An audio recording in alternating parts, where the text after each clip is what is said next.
I'm joined now by my colleagues, Kelly O'Donnell at the White House and Garrett Haake on Capitol Hill. Also with us, MSNBC analyst and former U.S. ambassador to Russia, Michael McFaul, and Lawfare editor-in-chief and senior fellow at the Brookings Institute, Ben Wittes, also an MSNBC analyst.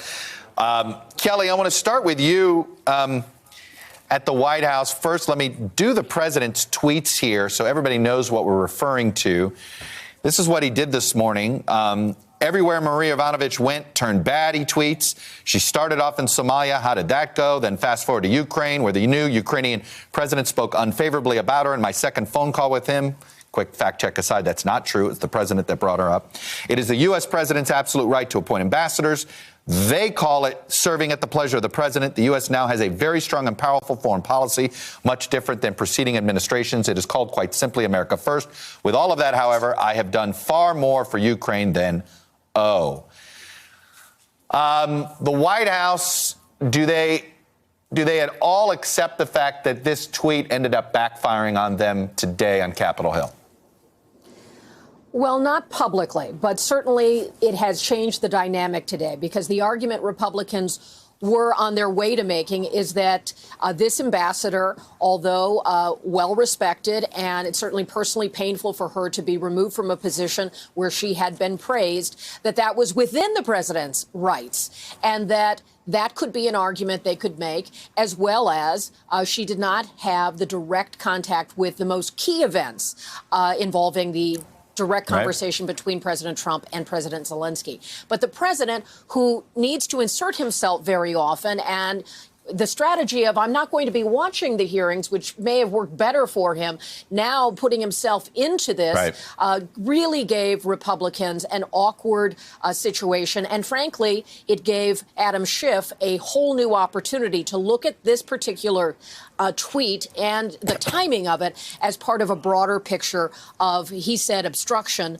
as one of the potential articles of impeachment that could come forward from this. So the White House acknowledging that the president is speaking for himself, has the right to do this, has done nothing wrong, but at the same time, this did make the day much more complicated. So in the, from the file of don't get in your own way, that missed the mark. Garrett, before I go to you, let me play your exchange with Jim Jordan, because when Jim Jordan can't spin for the president, you know it's not good, not going well for him. Let me play it. Do you think it's witness intimidation to essentially be attacking her while she's on the stand testifying against it? I think Ambassador Yovanovitch has served in, what'd she say, 5 hardship areas. I think she's a pretty tough lady. And let me do this political report about the other GOPers were avoiding tweets. Number 4, guys, several Republicans on the Intelligence Committee dodged the topic entirely. Mike Turner refused to answer questions about the tweets as he ducked on the House floor. John Ratcliffe quickly whipped out his cell phone and began talking into it, even though his home screen was visible and there was no call in progress, which is one that had amused us today. It's a very popular move. Yeah. Go ahead, Garrett. Well, Chuck, look, I mean, you can't overstate what an unforced error this was, because it undercut what was Republicans' most effective way of diffusing Yovanovitch, was to merely say that she doesn't matter, that she wasn't there in the time where so much of the impeachment inquiry is focused. It's the cleanest, easiest line that they could possibly use. Devin Nunes set it up. And for folks who are only tangentially paying attention to the entire impeachment inquiry, it makes sense on the surface, right? The call happened on July 25th. She was an ambassador then. How could this be related? Why should we listen to this person? But having the president of the United States, who we've been told all week long isn't going to pay attention to these hearings, thinks they're a sideshow, doesn't think this matters, target Yovanovitch while she was on the stand entirely blows up the argument that she does not matter. And it threw all the Republicans in their questioning off their talking points. You saw the entire second half of the afternoon. And by the way, this is exactly let me pause you there, the Democrats, Garrett. Let me pause you. Instead of you stating it, let's play. We put together a montage of what the Republicans had to do this afternoon playing cleanup for the president. Take a listen. Love it. I wanted to thank you for your 30 years of public service. I, for one, want to thank you so very much for a long service, exemplary service to our country and on behalf of our nation. Ambassador, I want to say I have a great deal of respect for what you do. I just want to start by saying I appreciate your years of service. 33 years, 6 Senior Foreign Service Performance Awards, 5 State Department Superior Honor Awards, the Presidential Distinguished Service Award, and the Secretary's Diplomacy in Human Rights Award. I'd like to join all of my colleagues on both sides of the aisle in thanking you for your service. Thank you for being here. Thank you for your service to our country. Garrett, it's almost I'm speechless of what the president ended up forcing House Republicans to do.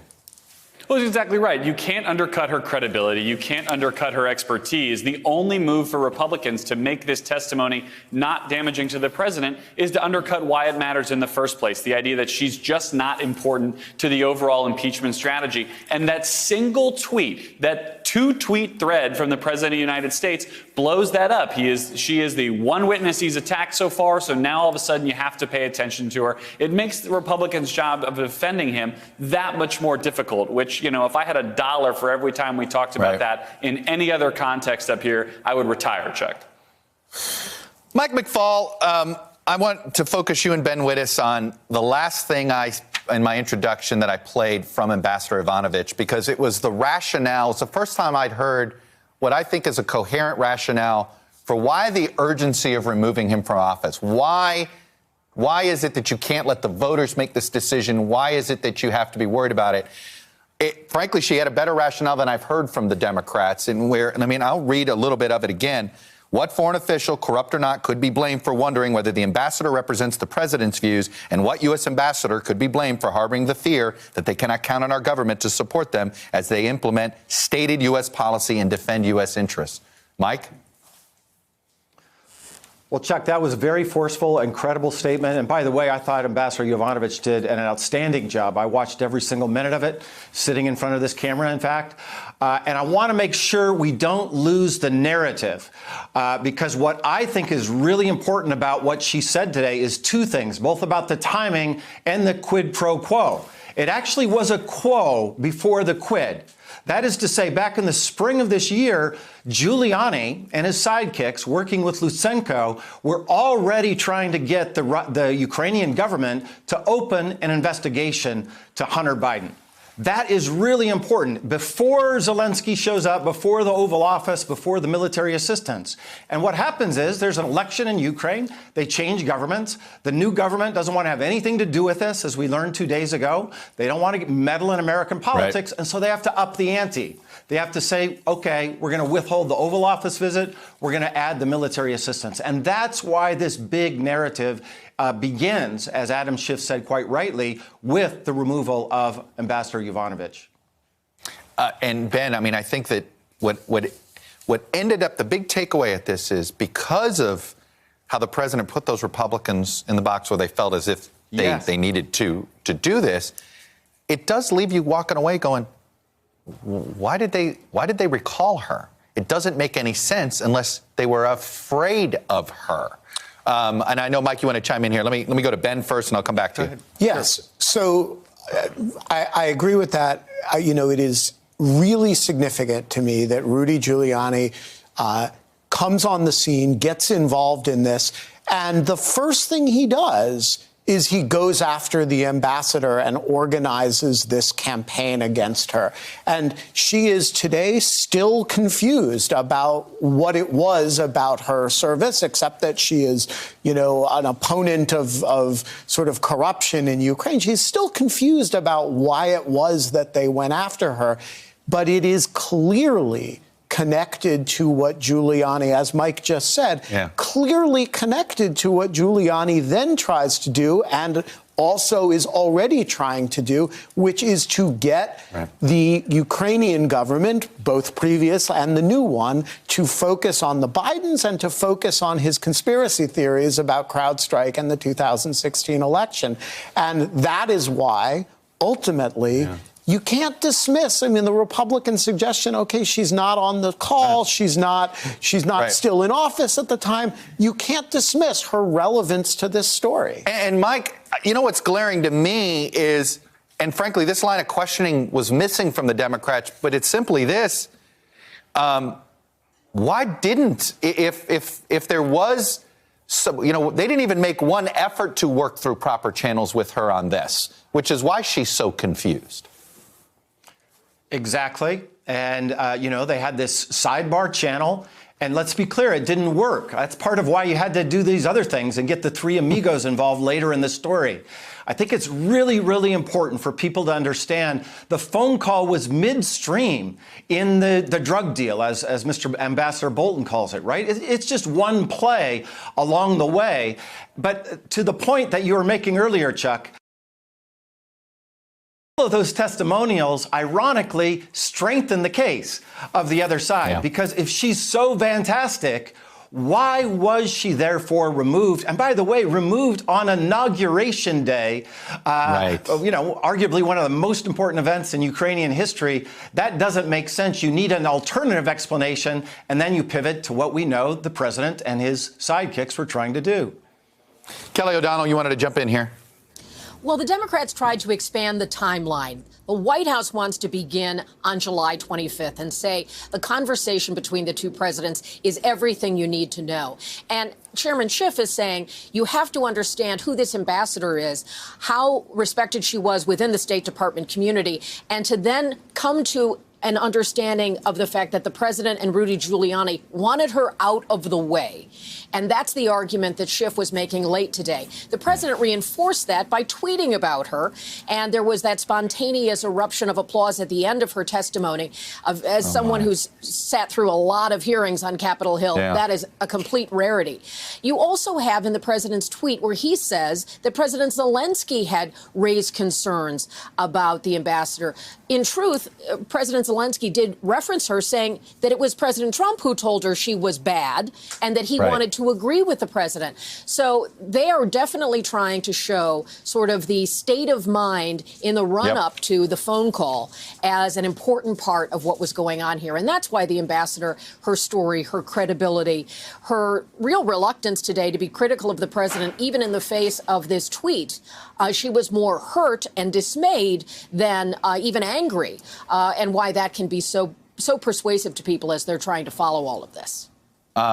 Garrett, go ahead quickly. You had something else quickly you want to add. Go. On the expanding of the timeline, right now as we speak, David Holmes, a State Department official who was in Ukraine, is being deposed in the skiff below me about the phone call he overheard between Gordon Sondland and President Trump the day after that Zelensky phone call. So that work continues even now.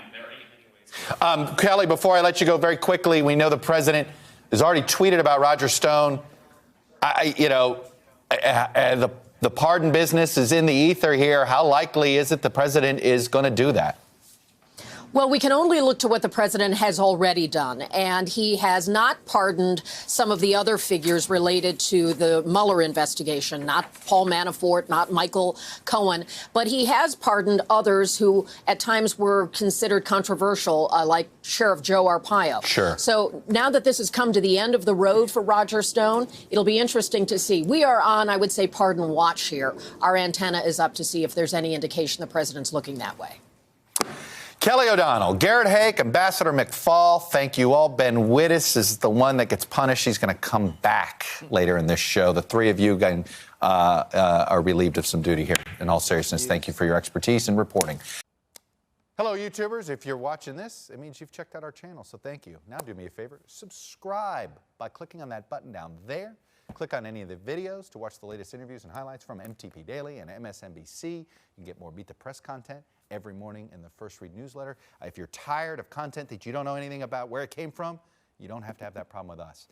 NBC News, MSNBC, MTP, and the Meet the Press mindset right here for you on YouTube. Subscribe now.